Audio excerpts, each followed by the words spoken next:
Today, we're the only human species on Earth. That seems completely normal to us. But in fact, it's highly exceptional.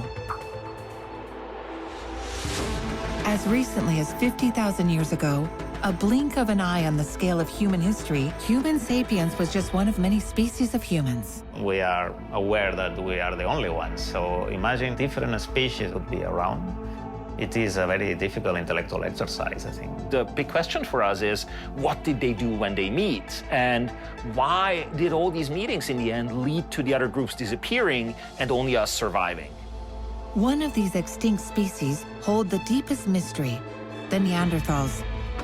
They're our closest cousins and were the undisputed rulers of Europe for hundreds of thousands of years, until our ancestors Homo sapiens came along. So there's been a big debate about what the blame for this disappearance.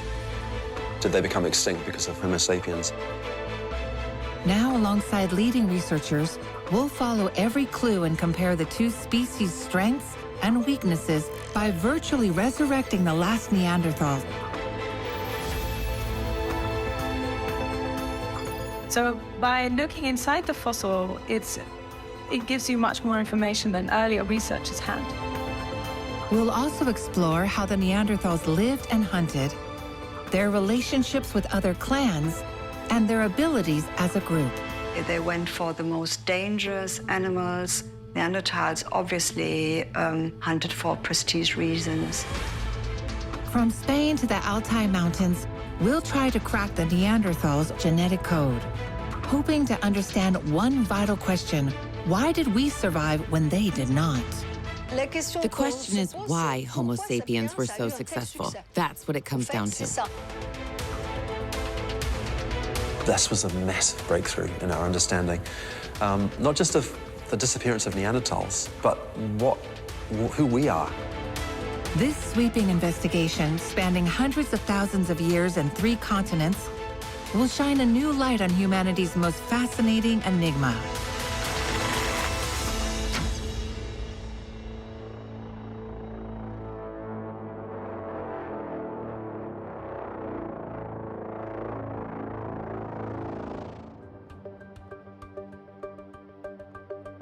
West Germany, the Neander Valley, or Neanderthal in German.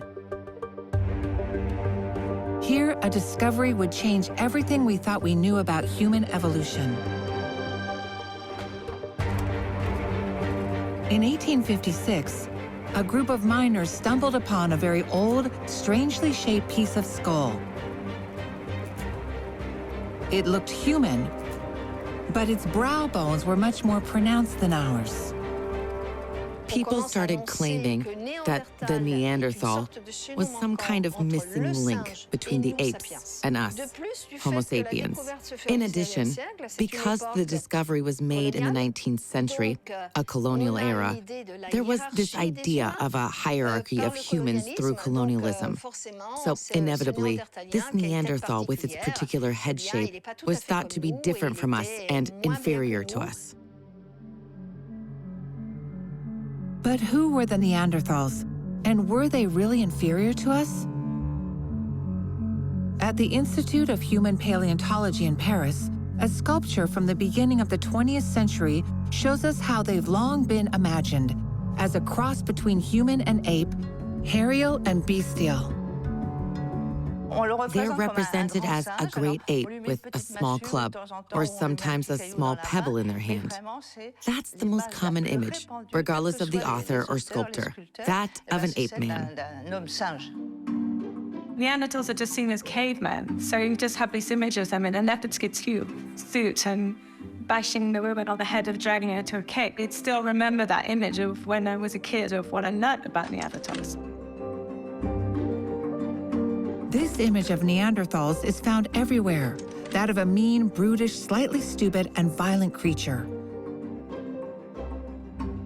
The public often imagines them as our ancestors, a primitive form of humanity that preceded us and evolved less than us, as in this famous depiction of man gradually standing upright, which is common in popular culture. Until about the 1960s, 1970s, we had a very linear view of human evolution, going from, Also with the idea that there was always only one species around. And so, the idea was modern humans evolved from Neanderthals.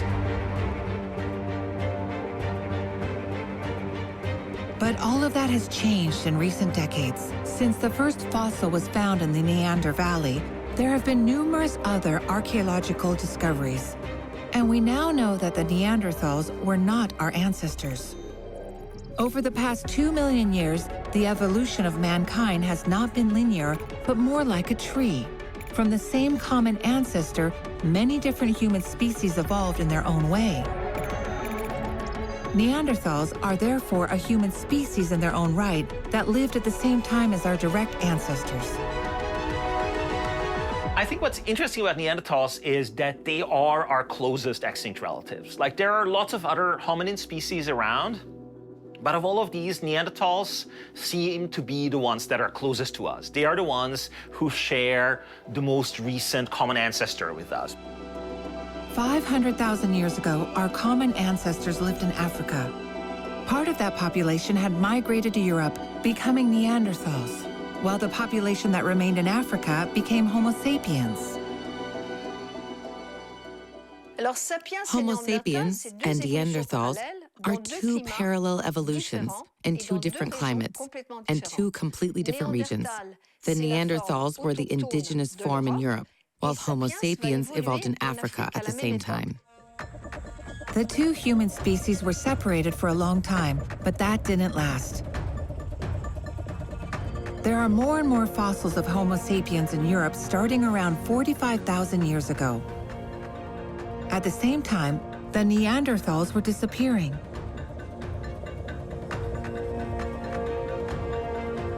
It's hard to imagine this might have been a mere coincidence. It's a question that has been asked from the beginning. We know that the Neanderthals disappeared at the same time as another species of humans started to appear in the same territory, that of Europe. We wonder how Homo sapiens' arrival might be connected to their disappearance. Were we responsible for the disappearance of our closest cousin? Pandemic, genocide, technological domination? Every month, new hypotheses emerge in the media in an attempt to shed light on the Neanderthal enigma. Oh, there's lots and lots of debate. Scientists love to disagree. So when there is a question like, why did Neanderthals disappear? Why are we the only ones who survived? People are going to come up with different hypotheses. And I think the problem is that, we always try to look for a simple explanation. And in reality, it's going to be much more complex. To begin to unravel the mystery and understand how we might have been responsible, we must first determine when these events took place. Did the Neanderthals suddenly disappear as soon as the first Homo sapiens arrived? Or did the two species coexist for a while? In recent years, new dating methods have called everything into question. Getting the right dates is super important because in archaeology, everything is about time and when things happened. In the last 10 years, there's been a real revolution in this, to get dates that are uncontaminated and precise enough to tell us the story of when Neanderthals disappeared.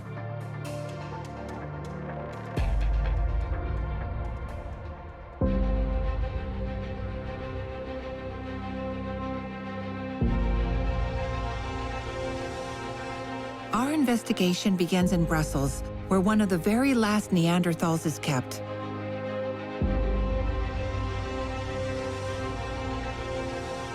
These bones are the remains of a man who was discovered at the end of the 19th century in the Spee Cave in Belgium. Their state of preservation is exceptional for such an ancient fossil. People have this idea about fossils and skeletons, so they think, oh, a Neanderthal, and they think of a full Neanderthal. But actually, it's never found complete. So the Spee 2 is kind of an important fossil because it was almost complete. It has long been known that the man of Spee was one of the last Neanderthals. But did he die before or after the arrival of Homo sapiens in Europe? Determining this date is essential. And Tom Higham has risen to the challenge using exceptional technology. At Oxford University, this gigantic 20-meter-long particle accelerator measures the amount of carbon-14 still present in the fossil. But in bones as old as the Neanderthals, there isn't much left. Remember that Neanderthal disappearance takes place somewhere between, we thought, 30 to 60,000 years ago. And this is right at the point when radiocarbon becomes very, very difficult. The more carbon-14, the more recent something is. And the fewer carbon-14 atoms we measure, the older. So between the age of about 30,000 to 50,000 years ago, the amount of C14 is very low. It's less than 3%, because carbon-14 slowly decays through time. Over thousands of years, tiny foreign particles mix with the fossils, further distorting the dating process. Tom Higham came up with an innovative solution to this problem. The challenge of reliably radiocarbon dating the past is to remove contaminating carbon from the ancient bones that we analyze. So we use different chemical methods to do this, to get the right date. Now it's time to let the particle accelerator do its job. The result is clear. The man of Spee lived about 40,000 years ago, when Homo sapiens had already been well established in Europe for a few thousand years. Tom Higham has studied 60 other Neanderthal sites, and all his dating confirms this new timeline. We actually found that there'd been an overlap period of between 2,500 and 5,500 years, quite a long period in which Neanderthals and Homo sapiens were living in different parts of Europe at about the same time. Didn't just suddenly go extinct. Neanderthals and Homo sapiens coexisted for thousands of years. The two human species managed to live together in Europe without causing the sudden disappearance of the Neanderthals, and this coexistence might have lasted even longer than previously thought. In 2022, the Mandarin Cave caused a sensation. Here in the Drôme region of France, archaeologists found a Homo sapiens baby tooth that dates back 54,000 years, 14,000 years before the death of the last Neanderthal. We must not imagine a single great wave of Homo sapiens sweeping across Europe. On the contrary, they had started settling there a long time ago, very gradually.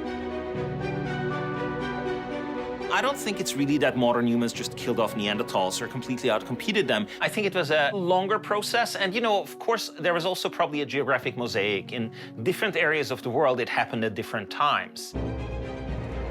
If the hypothesis of an outright genocide is ruled out, what about the diseases that Homo sapiens might have brought with them? The disappearance of the Neanderthals is often compared to the colonialization of the Americas in the 16th century. In that era, up to 90% of Native Americans disappeared in just a few decades, due not only to genocide, but more importantly because of foreign viruses, such as smallpox, that were brought over by the conquistadors. It's possible that locally there was violence, and there were also deaths caused by influenza or other viruses brought by Homo sapiens. But if it was truly an epidemic that killed everyone, the disappearance of the Neanderthals wouldn't have taken a few thousand years. The investigation must therefore be continued. What happened during those thousands of years? And why did Homo sapiens survive while the Neanderthals didn't? What if the answer was simple? What if Homo sapiens were simply superior? In that case, it would be logical for us to win the great evolutionary race. As soon as Neanderthals were discovered, it became apparent that they were considered to be the others, the other group, the ones that were not with us anymore, hadn't survived. And it's an easy argument to make that they didn't survive because they were less successful than us, less evolutionary advanced, simply because we're here and they're not. As soon as the first fossil, that strange skull, was discovered, we quickly realized that the Neanderthals' bodies were different from our own. Could the secret of their disappearance be found within their skeleton itself? To find out, we'll go inside the body of the last remaining Neanderthal.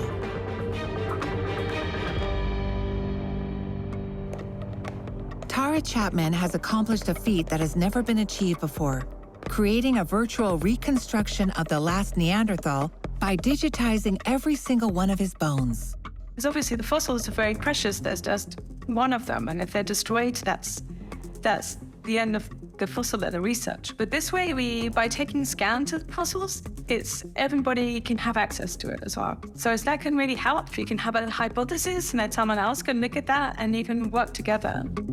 In recent years, advances in imaging techniques have revolutionized our knowledge of the Neanderthals. This CT scanner can distinguish details of less than 4 micrometers, making it 60 times more powerful than a normal medical scanner. And with this technology, everything can be observed, even things that are normally hidden. Firstly, you can look inside the bones, which is super important, because unless you broke a bone in two, you couldn't look inside to see. For example, depending on how thick it is or not, you could say how much they did or how active they were. Thanks to the 150 bones that have been digitized in collaboration with the Free University of Brussels, the skeleton of the last Neanderthal can now be brought back to life.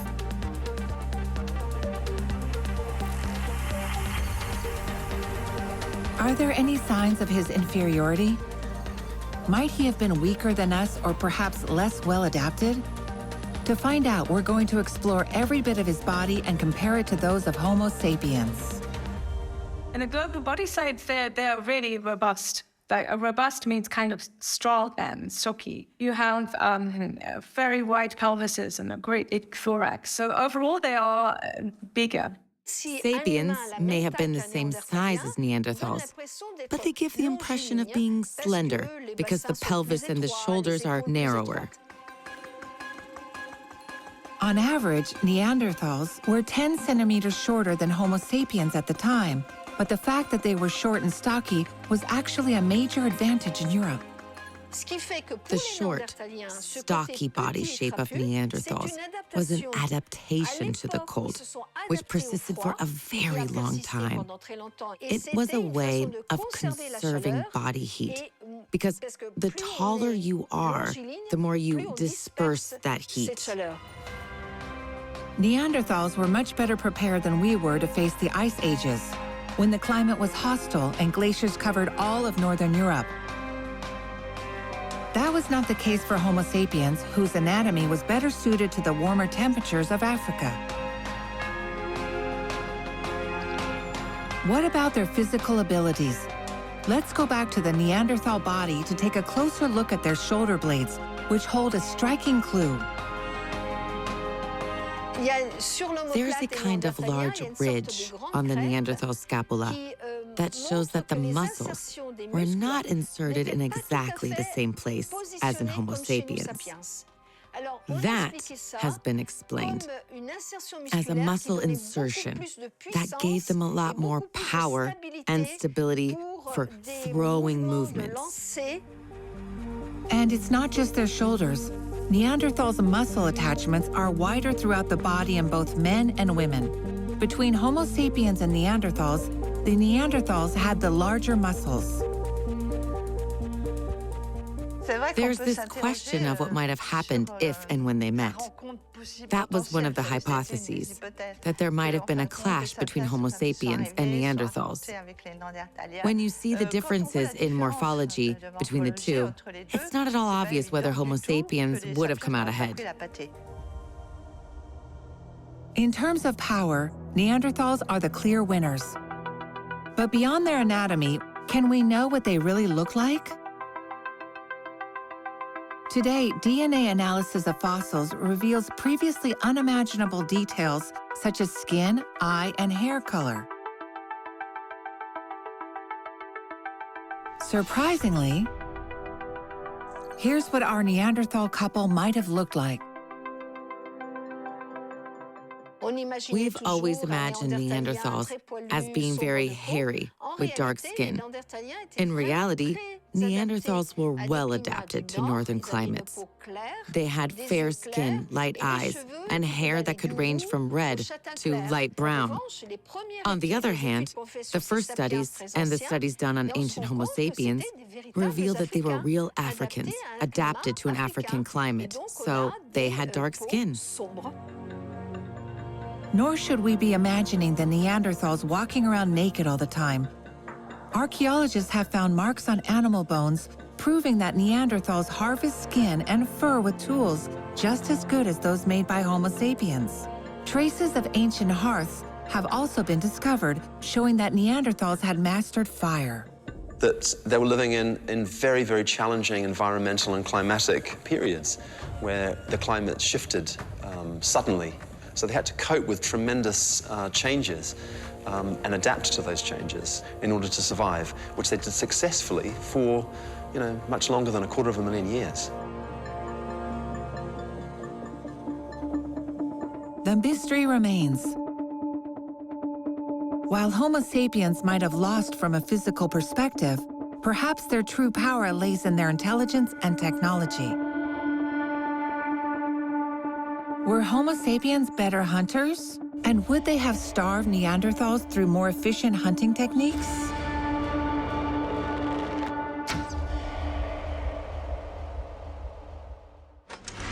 In 1996, in Schöningen, Germany, 8 spears were found in an exceptional state of preservation.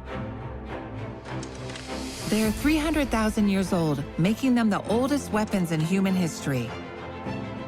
These amazing wooden spears were previously, not considered to be possible to be made by groups like pre or Neanderthals, and yet they were making them. These weapons are a testament to exceptional skill. They measure up to 2.3 meters long and are extremely thin, with a diameter of less than 3 centimeters. To be even more effective, their tips are fashioned from the trunk of a spruce tree, where the wood is the hardest. These were extremely elaborate tools, made for a very specific purpose, which were designed with extremely complex operating chains. These tools show us that the Neanderthals were not simply more evolved monkeys, but that they had very strong cognitive abilities.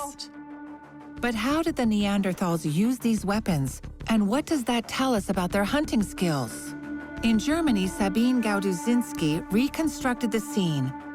Her starting point? The bones of a 120-year-old fallow deer. They contain perforations previously unseen by archaeologists, which resemble the marks that would be left by a spear like the ones found at Schöningen. The perforations we observed are characterized by particular breakage patterns that are very different from what we usually observe as a result of carnivore interference. To test her theory, an experimental spear similar to the one found in Schöningen was connected to a computer.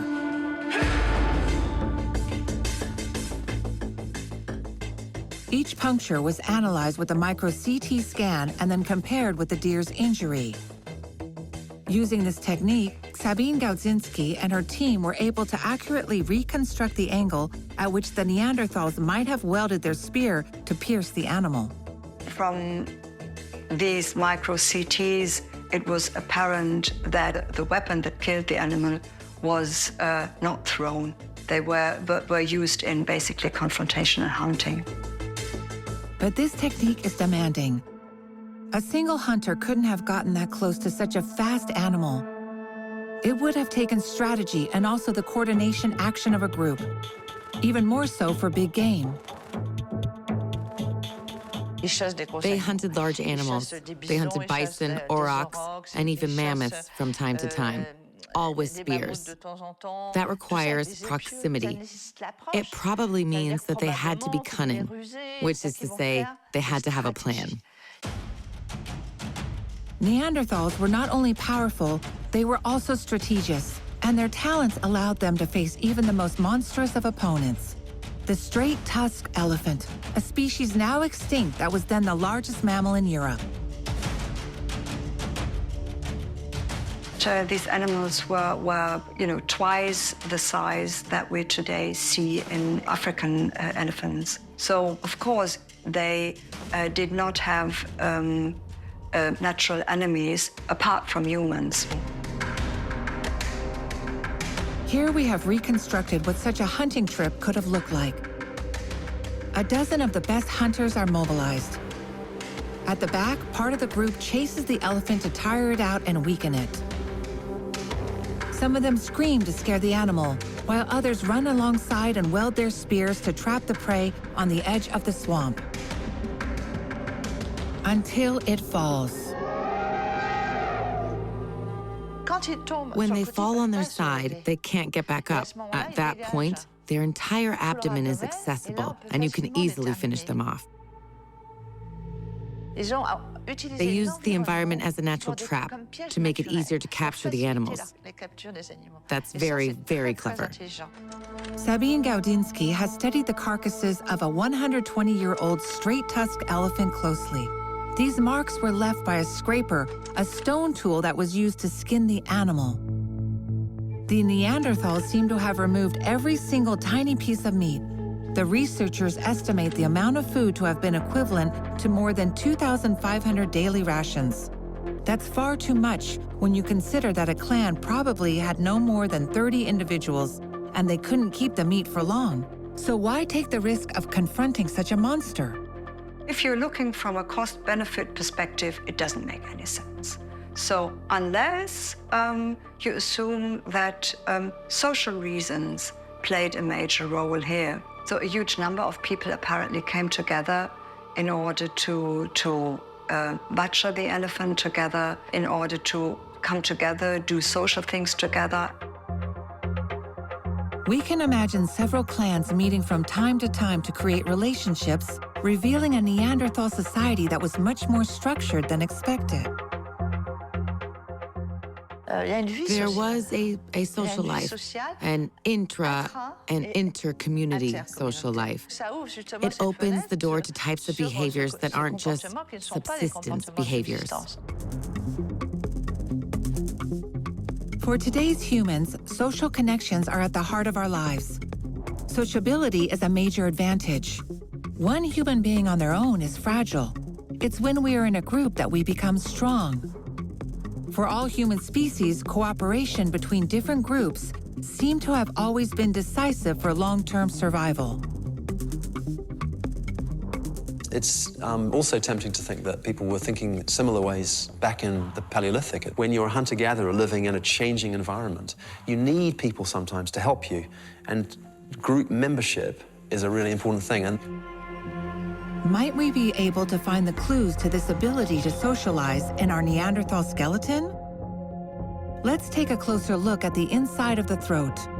Archaeologists have proven that they had a very small bone similar to the one found in Homo sapiens, which is believed to be one of the secrets of spoken language. We have evidence that Neanderthals had a hyoid bone, which is the bone in the larynx that we use to formulate sounds and to create vowels and so on. So we know that they were capable of making those kind of glottal, guttural speech noises. The two species have a lot in common. Neanderthals were even more powerful and better adapted to the cold of the ice ages than Homo sapiens. So why weren't they the ones who survived until today? The disappearance of the Neanderthals is more mysterious than ever. But have they really disappeared? The question might seem absurd, but a sensational announcement has changed everything. In 2010, the team led by Savant Pabot at the Max Planck Institute finally succeeded in decoding Neanderthal DNA and comparing it to that of today's humans. The announcement caused a sensation. Most of humanity carries within it 1 to 4% Neanderthal DNA. I think this really changed the view of everyone, especially to the public, learning that these cousins of ours, weren't just our distant cousins, but actually we carry a little bit of them in us today. The beautiful thing I like is that because we all inherit Neanderthal DNA, that they're not completely disappeared. They're still with us. And that's a lovely thought, really, isn't it? Faced with this result, there's only one possible explanation. Homo sapiens and Neanderthals mated. Save for the African population, we're almost all descended from that interbreeding. It was a bombshell for the world of science. At that time, it was assumed by most of the researchers that really Neanderthals were a dead branch that didn't interact with modern humans at all.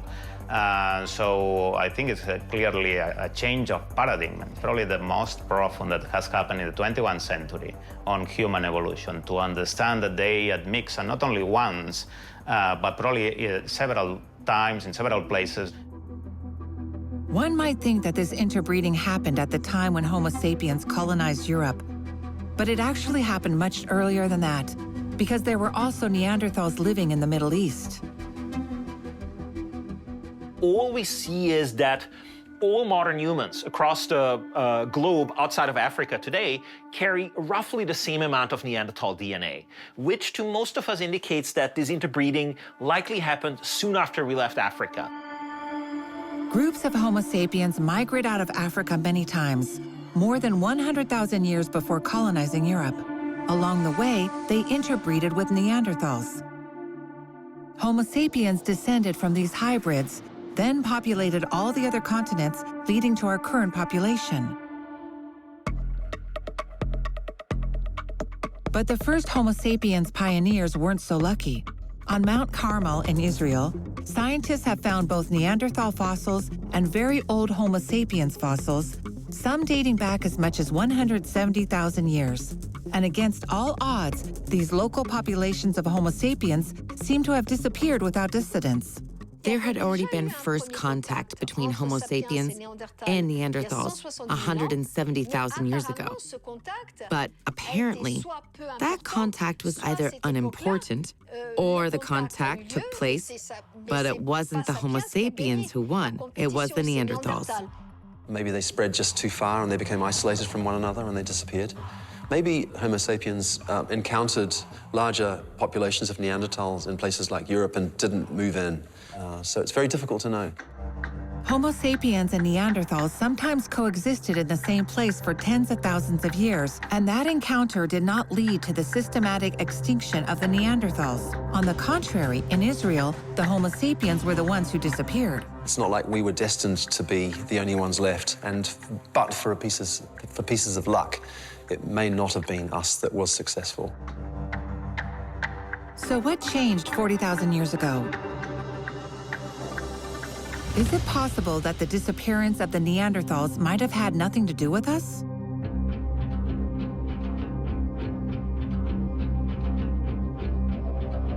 Let's head to Asturias in the north of Spain. Archaeologists often find Neanderthal fossils in cave entrances where they took shelter. But this time, it was underground that the researchers made the most resounding discovery in recent years.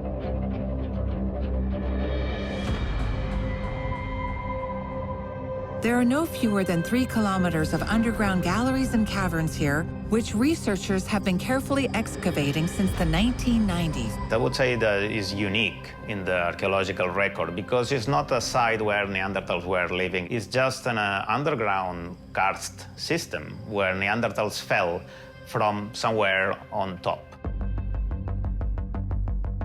The remains of 12 Neanderthals have gradually been unearthed. There are 6 adults, 3 teenagers, and 3 young children. Thanks to the marks left on their skeletons, archaeologists have been able to reconstruct what had happened to them.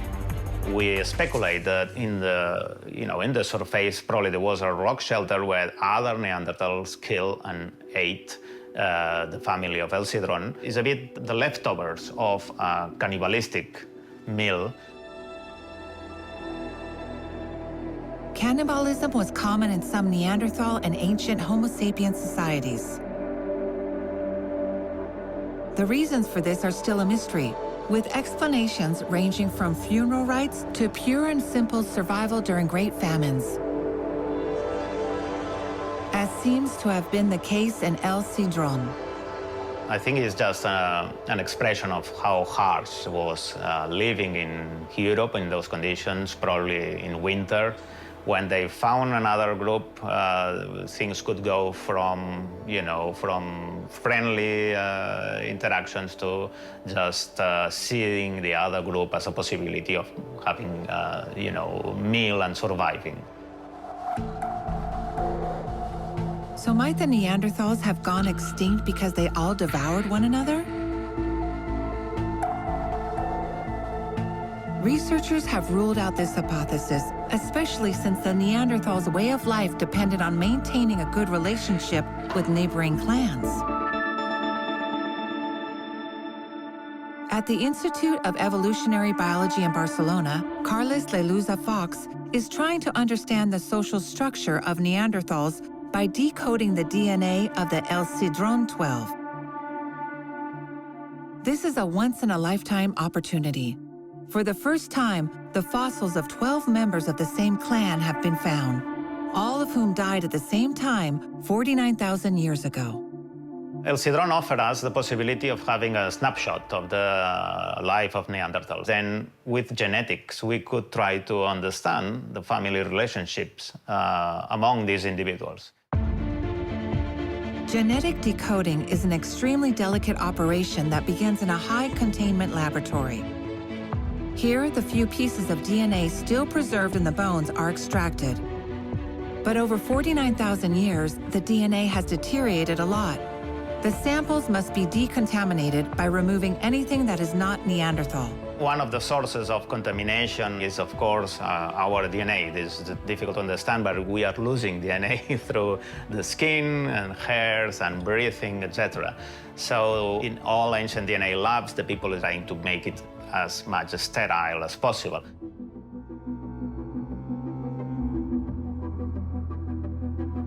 After sequencing, they can finally compare the genetic code of each of the 12 members of the clan. The 3 adult males are related. They appear to be brothers or cousins. Each of the 3 adult females, on the other hand, comes from a different lineage, showing that the group obeyed certain rules when it came to reproduction. This is a suggestion that social structure was based on patrilineality, in the sense that the men remain in the same group where they are born, while the women are moved around different groups, so increasing the diversity of these groups. Neanderthal clans met not only to hunt, but also to form new couples with women who changed clans to have children. The success of these one-off encounters was therefore decisive for the survival of the species. You have to maintain genetic diversity, you have to maintain contacts. My thought is that if you've got these people living in small numbers across quite large geographic distances, what if it's very difficult to make those connections? That's the question. What would become of the Neanderthal community that was isolated from its peers? To find out, let's travel 7,000 kilometers away to Russia, at the other end of Neanderthal territory. These are the Altai Mountains in Siberia, on the borders of Uzbekistan and Mongolia. Thanks to global warming, 130,000 years ago, Neanderthals colonized this land far from their native Europe. I like to think about, the south of Siberia as a highway. You have these open steppes from Eastern Europe until, Kazakhstan, maybe even into Mongolia and China, where you can move relatively easily. The problem is that due to climatic fluctuations, this was frequently cut off when it became cold, and that's when they became isolated. In the Chekaiskaya cave, archaeologists made a breakthrough that was decisive in understanding the fate of these Altai Neanderthals. Here, the remains of 11 individuals were found dating back 60,000 years. In 2022, the study of their DNA showed an extremely high degree of inbreeding. This is a very, very small population that had extremely limited genetic exchange with anyone outside, and if you have a group of 20, 30 individuals that are primarily mating within this group, it's going to be complicated. There's not much mate choice. It's your cousin or you're alone for the rest of your life, which, is not a pleasant thought. With such a high level of inbreeding, the genetic diversity of these Altai Neanderthals was extremely low, much more so than most animals on Earth. A similar level was found in mountain gorillas, an endangered species of which no more than 600 individuals remain on the entire planet. Once a population gets to a certain small size, it actually can't recover because it just doesn't have enough genetic diversity. And because it means, for example, that you don't carry enough genetic variants that might allow you to adapt to changing circumstances, whether it's to climate changing, whether it's some pathogens coming in. If you have very low genetic diversity, you can't adapt to this. Isolated from their peers, the Altai Neanderthals likely disappeared slowly over thousands of years, just like many other species in evolutionary history. But is Chagaskaya a special case, an exception because of its location at the extreme edge of Neanderthal territory?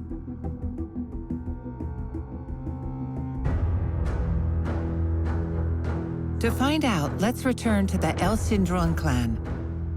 Here, unlike in Chagaskaya, the women came from elsewhere, ensuring a certain amount of genetic mixing. However, analysis of the bones of the 12 individuals revealed some astonishing malinformations. For instance, we have vertebra with cleft, we have atrophic ribs. We can have, I don't know, one of these traits in our body and having no harmful effects, let's say. So, but having 21 of them in all the 13 individuals is what makes a difference, I think, and what indicates that there is a consanguinity. The problem of inbreeding was therefore not limited to Chagaskaya. The whole species seemed to have been affected. And without genetic mixing, harmful mutations might have accumulated and weakened the Neanderthals. Many cases of endangered species, you still have many individuals, but genetically they carry such a deleterious load of harmful mutations that they prevent their survival long term. And this will be exactly the case with Neanderthals, probably. In Siberia, the inbreeding was explained by isolation, but El Sindron was right in the heart of Neanderthal territory.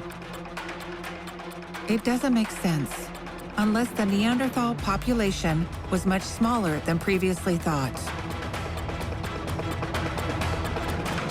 We can use genetic methods to reconstruct population size over time, and we actually see this in Neanderthals, that the population size as they expand into Europe was large, and then it falls off a cliff, and actually it stays very low for most of the time. And I think that is a good way of describing Neanderthal presence. There likely were surprisingly few people. Genetics estimates the total number of Neanderthals at a maximum of 70,000 individuals scattered over an enormous territory of several million square kilometers. With such a sparse population, all it would take is the disappearance of a single clan to leave the neighboring clan isolated and forced to inbreed. And that's not the only problem. Silvana Kodemi's team also modeled a scenario of a slow demographic decline based on the theory of a very small but continuous decline in fertility.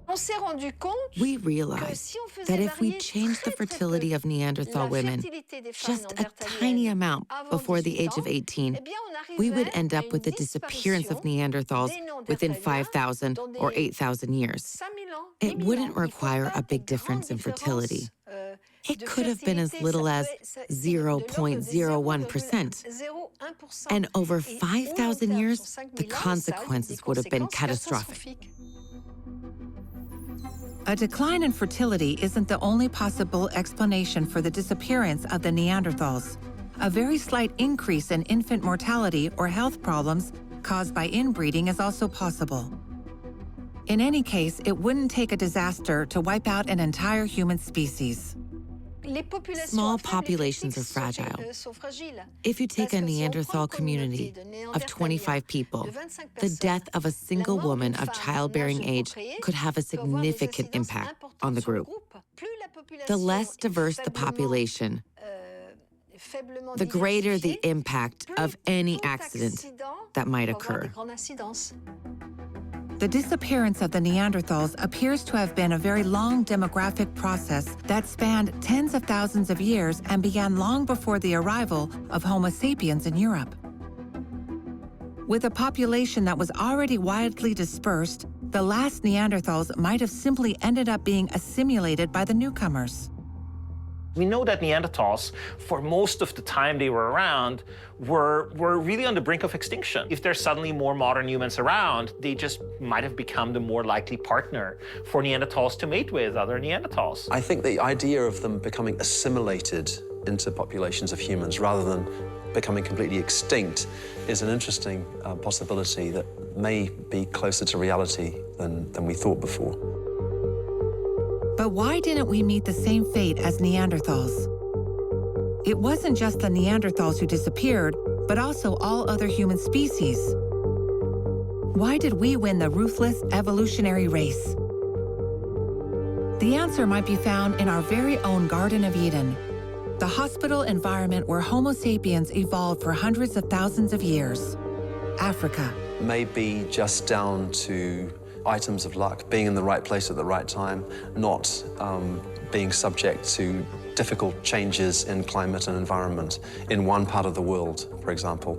Living in colder parts of the world means that your population is necessarily smaller than it is in other warmer parts of the world where the biomass is bigger. So I think perhaps for late humans coming out of Africa 50 to 60,000 years ago, they may have been coming from a population that was much bigger, and this larger population size under the right climatic conditions that allowed them to spread and disperse much more widely than any other group had previously.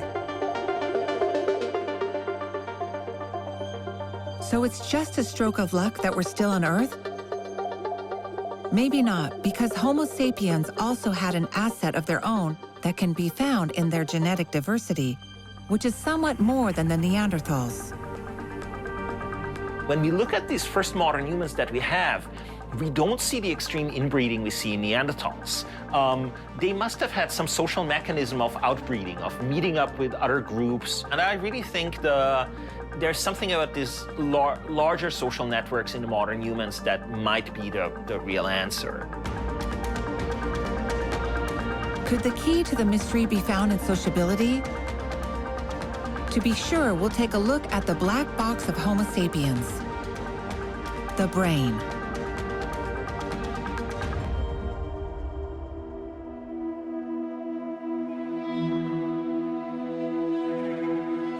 At first glance, the Homo sapiens skull is very different from that of Neanderthals, which is what surprised archaeologists the most when the first fossils were discovered.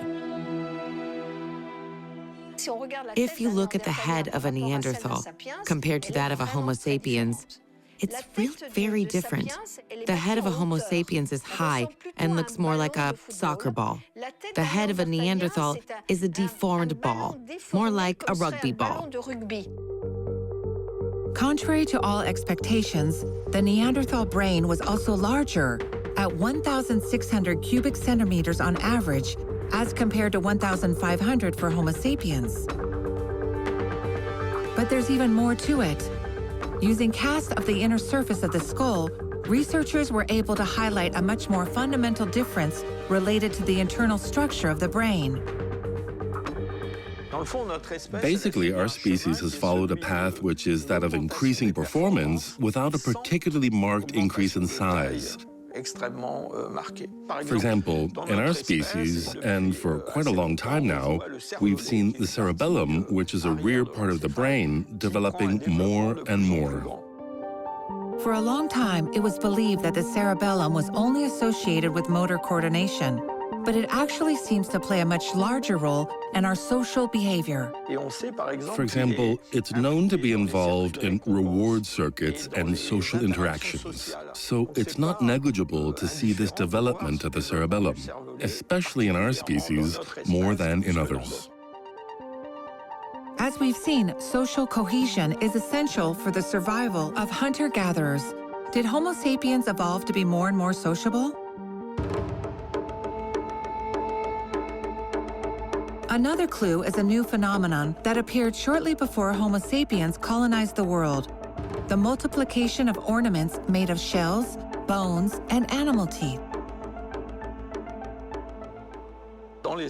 In hunter-gatherer societies, these objects have a fairly strong social function.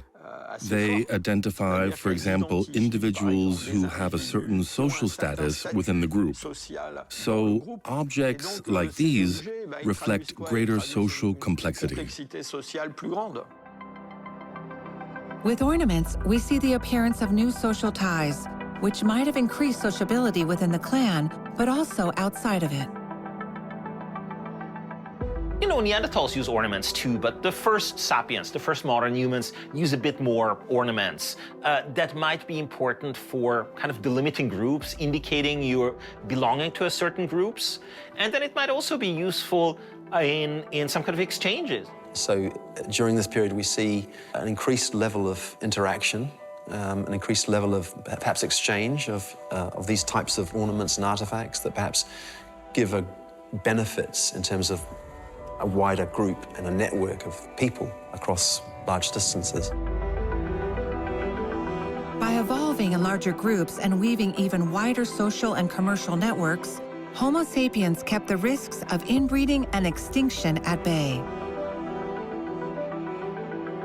With this exceptional capacity for socialization made possible by a peculiar evolution of our brain, perhaps we finally found the secret to our species' survival.